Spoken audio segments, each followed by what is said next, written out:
Derek Evil. This is Addict MMA, guys. UFC 100 fight predictions. Can you believe we made it this far? UFC 100. Not a couple of weeks away, less than, I'm sorry. July 11th. I am stoked, man. My son's birthday's on July 11th. He turns 2. Little Derek Evil. It's like fate, man. Like the MMA world. The gods are coming together for me. So check this out. UFC 100, one of the biggest fight cards we're going to see in a long time. We got Yoshihiro Akiyama, a Japanese sensation who finishes most of his fights with arm bars or just TKO with power punching. All right, he's going up against Alan Belcher.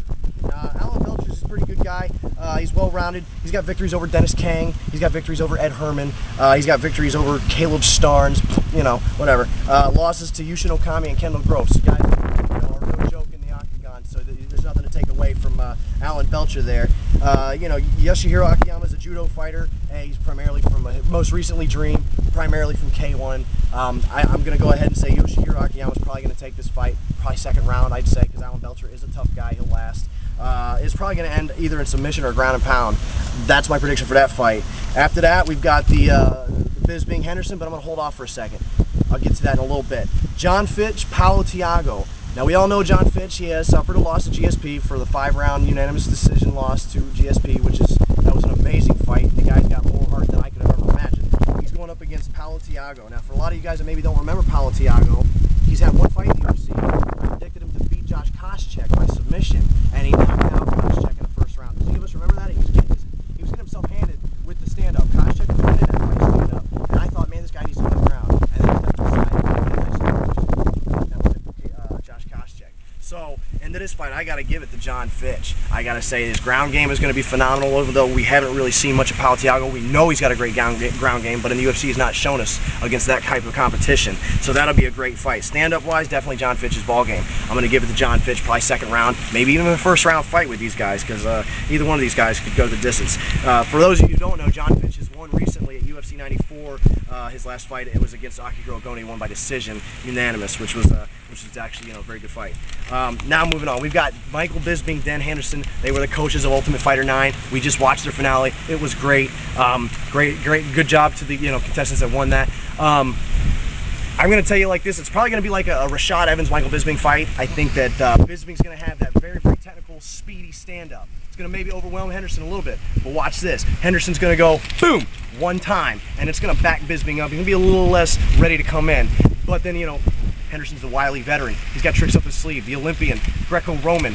He's gonna pretty much dominate this fight with his wrestling and his ground ability. After maybe he stunning Michael Bisping a little bit with the power right. But I see this fight going 3 rounds, and I even see it maybe going into a split decision because you can't take anything away from Michael Bisping. And we might, you know, hey, this is one of those fights where I could tell you we might even see an upset. We might see Bisping win this fight. You never know. I just think Henderson's head's too hard, and he's got too much tricks up his sleeve, and he's been around way too long to just lose a fight to Bisping. But I think it's gonna be very close.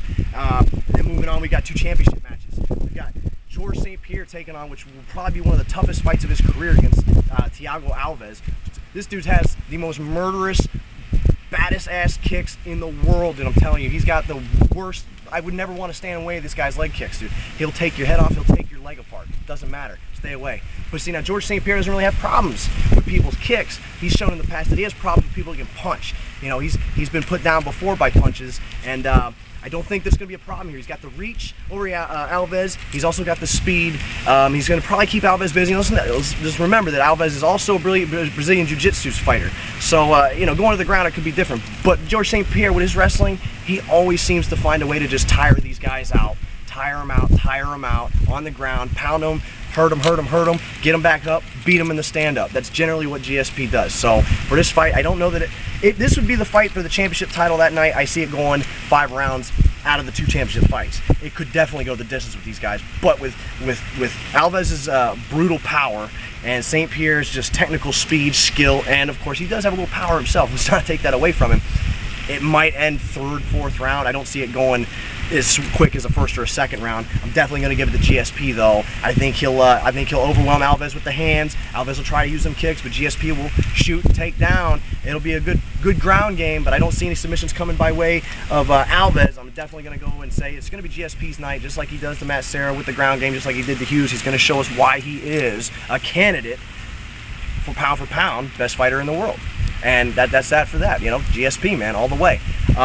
Main event, Brock Lesnar, Frank Mir. Guys, I'm like really torn here. These are like two of my favorite heavyweights in the world.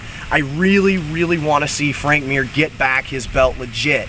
So that, you know, because he never lost it. He had the motorcycle accident. That sucked, man. I mean, it's one thing to go into the octagon and get beat legitimately and lose your belt. It's another thing for life to happen to you in a bad way, and then you can't be the champ anymore. Frank Mir back in the day was one of my favorite champions of all time. I love Frank Mir's fighting ability. I love to watch the guy fight. I love to watch Brock Lesnar fight. Whether who wins or loses, I'm not going to really say I'm going to be upset about it. I'm going to be happy either way. Brock Lesnar's brutal power. He's not technically sound with his stand-up, but he's so massive, and he's got the biggest hands in the UFC. It doesn't matter if he's technically sound. He hits you one time. And we've seen in the last fight, Frank Mir, Brock Lesnar, that all it took was a Brock Lesnar juggernaut jab, and Frank Mir kind of went topsy-turvy a little bit and fell on his face.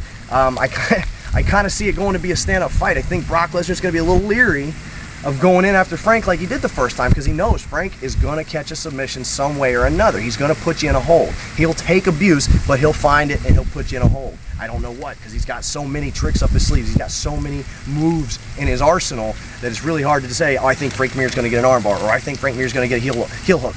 It could be anything with Frank Mir. So I kind of think Brock Lesnar's going to be a little leery of that, and I think he's going to want to stand up, because after knowing what he did to Heath Herring with the one punch, made him look like Rocky Balboa out of Rocky 2.